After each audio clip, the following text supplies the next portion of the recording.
Hi everyone, and welcome to the history of novels. Before we take a deep dive into the history, we have to cover some of the basics, such as what are novels and why do people read them? Well, novels are fictional stories, so they're a bit like fairy tales, but much longer and they have no pretty pictures to look at. People generally read them to entertain themselves. But where did novels come from? Who wrote the first novel? What was it about? How have novels developed over time? Well, let's find out. From all the research that scholars have collected over time, they all agree that The Tale of Genji was the very first novel to be written. It was written roughly 1,000 years ago by a Japanese woman called Murasaki Shibuki. She was a lady in waiting for the Emperor Shoji, and she lived in the Heian period, otherwise known as the Fujiwara period. While the name Murasaki Shibuki is well known, scholars discovered that this wasn't actually the author's real name. The author created Murasaki Shibuki as a sort of stage name to publish her work under. She created it using a character from her novel and her father's work, as her father worked as a broker. And since her novel was an historical fiction, it went into detail about the political status of Japan at the time, so her stage name was kind of perfect for the type of novel she wrote. Her novel, The Tale of Genji, was the very first historical fiction story that was used for the purpose of informing others about ancient Japanese culture and politics while also entertaining her audience. It was also the longest novel in history, being around 1,100 pages long. It must have been a fairly entertaining novel, as her audience was Japanese royalty, and her novel ended up reshaping the Japanese culture and laid the foundation for many others. The main themes of her novel were courtship, marriage,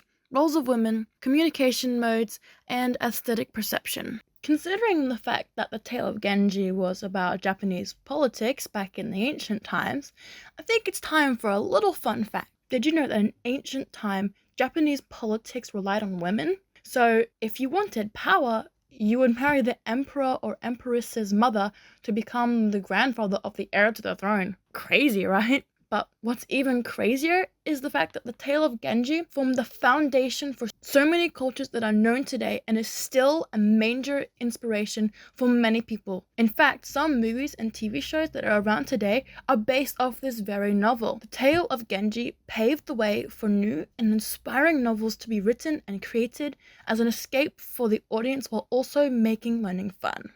While The Tale of Genji has been a huge inspiration for the entire world, the novel never became known to the rest of the world until the 1800s, when the demand for novels went up. And even then, not everyone was able to access it. During the 1800s, to either publish or read a novel, you had to be well educated, rich, and someone of importance, which means you either had to be nobility or royalty. It is really kind of funny how everyone was allowed to read fairy tales, but when novels became popular, after being around for over 800 years, only the rich and important were allowed to read them. However, this new popularity that novels gained made way for new types of novels to be created other than historical fiction. Some of these new types include exploratory novels, novels that tell their story through a series of letters, sentimental novels, Gothic novels, and libertine novels, novels that were specifically made to critique the French monarchy. These novels were extremely common during the French Revolution. All of these new types of novels came about during the Age of Enlightenment during the 1800s, which is why the popularity of novels went up. Today, novels are a way for people to escape reality, form everlasting bonds with their friends, family, and spouse, and to learn new things.